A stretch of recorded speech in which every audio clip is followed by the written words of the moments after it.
ജ്യോതിഷപന്തിയിലേക്ക് എല്ലാ പ്രേക്ഷകർക്കും സ്വാഗതം.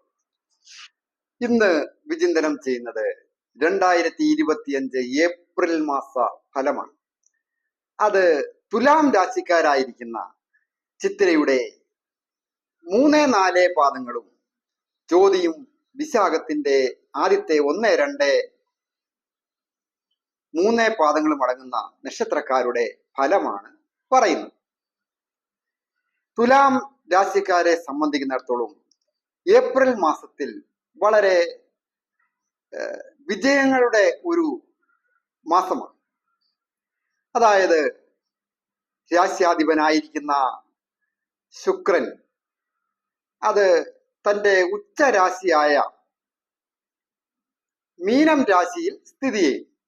അതുകൊണ്ട് പല വിധത്തിലുള്ള ഉയർച്ചകൾ വന്നു ചേരും.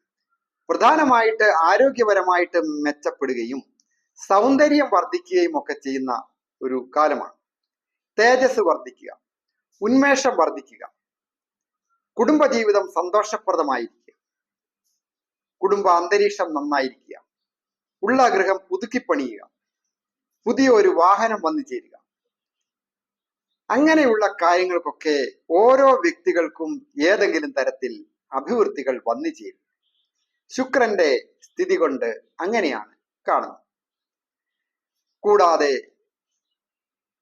ശനിയെ സംബന്ധിക്കുന്നിടത്തോളം അത് ഏറ്റവും നല്ല ഭാവത്തിലേക്കാണ് മാറിയിരിക്കുന്നത്. ഈ തുലാം രാശിക്കാർക്ക് 6-ലെ ശനി അലറി വാഴും എന്നൊരു ചൊല്ലു തന്നെ ഉണ്ട്. അതായത് ഏത് രംഗത്ത് പ്രവർത്തിക്കുന്നവർക്കായാലും വിജയങ്ങൾ സുനിശ്ചിതമായിട്ടും ഈ ശനി കൊണ്ടെത്തരും. ഈ തുലാം രാശിക്കാരായിരിക്കുന്ന ചിത്തിരയുടെ 3-4 പാദങ്ങളും ചോതിയും വിശാഖത്തിന്റെ ആദ്യത്തെ 1-2-3 പാദങ്ങളും അടങ്ങുന്ന നക്ഷത്രക്കാർ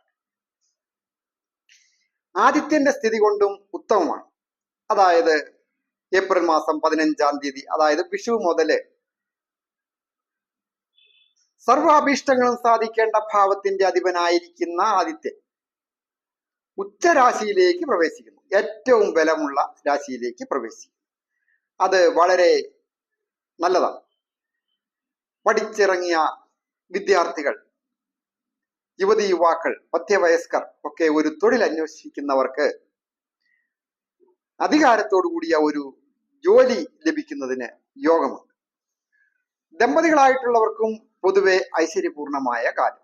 ഉല്ലാസയാത്ര പോകുന്നതിനോ പുണ്യസ്ഥലങ്ങൾ സന്ദർശിക്കുന്നതിനും യോഗമുണ്ട്. പുതുമയുള്ള വസ്ത്രങ്ങളും ആഭരണങ്ങളും ഒക്കെ സമ്മാനമായി ലഭിക്കുന്നതിനും യോഗമുണ്ട്. കൂടാതെ ഏറ്റവും ശ്രദ്ധിക്കേണ്ട കാര്യം, ഞാൻ എന്ന ഭാവം ഒരു അല്പം വർദ്ധിക്കുവാൻ സൂചനയുള്ളതിനാൽ പല കാര്യങ്ങൾക്കും ക്ഷമയും വിട്ടുവീഴ്ചയും വേണം. അതായത് സഹപ്രവർത്തകരെ ആയാലും, അത് മേലധികാരികളായാലും, കീഴ് ജീവനക്കാരെ ആയാലും അവർക്ക് വേണ്ട പരിഗണനയൊക്കെ കൊടുക്കണം. അങ്ങോട്ടും ഇങ്ങോട്ടും വലിയ ധനമൊന്നും കൊടുക്കാൻ സാധിച്ചില്ലെങ്കിലും സ്നേഹമായാലും അങ്ങനെയുള്ള കാര്യങ്ങളൊക്കെ, കഴിയാവുന്ന സഹായങ്ങളൊക്കെ ചെയ്യും. വിദ്യാർത്ഥികളായിരിക്കുന്നവർക്ക് വിദ്യ അലസത മാറുകയാണ്.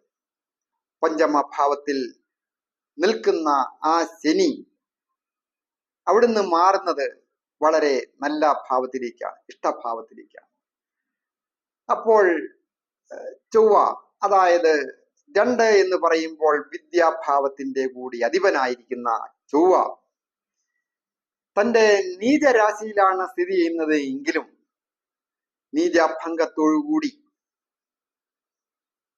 വിദ്യാഭാവത്തിലേക്ക് ദൃഷ്ടി ചെയ്യും. 5-ാം ഭാവത്തിലേക്കുള്ള ദൃഷ്ടി വളരെ നല്ലതാണ് ചൊവ്വയുടെ, ആ തുലാം രാശിയുടെ 5-ാം ഭാവം. അപ്പോൾ ഇന്റർവ്യൂവിലൊക്കെ പങ്കെടുക്കുന്നവർക്ക് ഒരു മനോബലം വർദ്ധിക്കുന്നതിനും തേജസ് വർദ്ധിക്കുന്നതിനും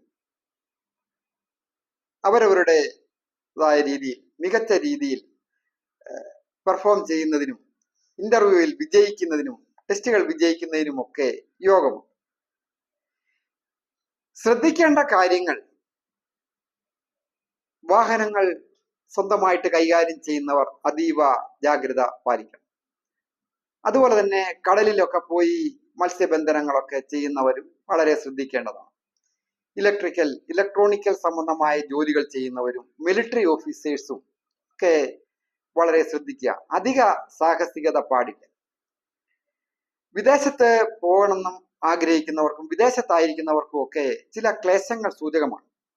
വിദേശത്തെ സൂചിപ്പിക്കുന്ന ഭാവത്തിന്റെ അധിപനായിരിക്കുന്ന ഗ്രഹം ഏറ്റവും ബലം കുറഞ്ഞ നീചത്തിൽ മൗഢ്യത്തിലൊക്കെ വരികയാണ്. അത് അത്ര നല്ല ഒരു സമയമല്ല. വാക്കുകൊണ്ടും പ്രവൃത്തി കൊണ്ടും ഒക്കെ ശ്രദ്ധിക്കുക. സഹോദര സ്ഥാനീയർക്കും സുഹൃത്തുക്കൾക്കും ഒക്കെ ചില ക്ലേശങ്ങളൊക്കെ ഉണ്ടാകാം. അത് വളരെ ശ്രദ്ധിക്കുകയും ജാഗ്രതയും ഒക്കെ. ആ വഴിക്ക് ധനച്ചെലവുകൾ സൂചകമാണ്. എന്നിരുന്നാലും ഈ നക്ഷത്രക്കാർ നിയന്ത്രിക്കുന്ന അല്ലെങ്കിൽ ഇടപെടുന്ന രംഗങ്ങൾക്ക് വിജയിക്കുവാനുള്ള യോഗമാണ് ഉള്ളത്. പ്രധാനമായിട്ട് ശ്രീകൃഷ്ണസ്വാമി ക്ഷേത്ര ദർശനം നടത്തി പ്രാർത്ഥിക്കുകയും യഥാശക്തി അനുസരിച്ച് വഴിപാടുകളും ഒക്കെ ചെയ്താൽ ഐശ്വര്യസമ്പൂർണവും സമ്പൽ സമൃദ്ധവുമായ രീതിയിൽ കുടുംബജീവിതം നയിക്കുന്നതിനും തൊഴിൽ വിജയങ്ങൾ വന്നു ചേരുന്നതിനും ധന ആഗമന യോഗം ഉണ്ടാകുന്നതിനും ഭാഗ്യവും ദൈവാധീനവുമുണ്ട്. ഞാൻ ഹരികുമാർ, ദേവി ജ്യോതിഷാലയം, കാവുംപടി, മണർകാട്, കോട്ടയം. ഈ ചാനൽ സബ്സ്ക്രൈബ് ചെയ്തിട്ടില്ലാത്തവർ പേരും നക്ഷത്രവും ചേർത്ത് കമന്റ് ചെയ്യുകയും സബ്സ്ക്രൈബ് ചെയ്യുകയും ചെയ്യുന്നവർക്ക് വേണ്ടി പ്രത്യേകം പ്രാർത്ഥിക്കുന്നതാണ്. അതുപോലെ തന്നെ ജ്യോതിഷ കാര്യങ്ങൾക്ക് നേരിട്ട് വരികയോ ഫോൺ വിളിച്ച് ചോദിക്കുന്നതിനും അവസരമുണ്ടായി. വിവാഹ തടസ്സമായാലും തൊഴിൽ തടസ്സമായാലും കടങ്ങളായാലും ഒക്കെ എങ്ങനെയാണ് വിടുവാനോ അല്ലെങ്കിൽ കാര്യങ്ങൾ നടക്കുവാൻ പറ്റിയ സമയമാണോ എന്നറിയുവാൻ ജാതകം നോക്കുവാനൊക്കെ ഓൺലൈനായിട്ടും ഒക്കെ അവസരമുണ്ടായി. എല്ലാവർക്കും സമ്പൽ സമൃദ്ധവും ഐശ്വര്യപൂർണവുമായ വിഷു ആശംസകൾ.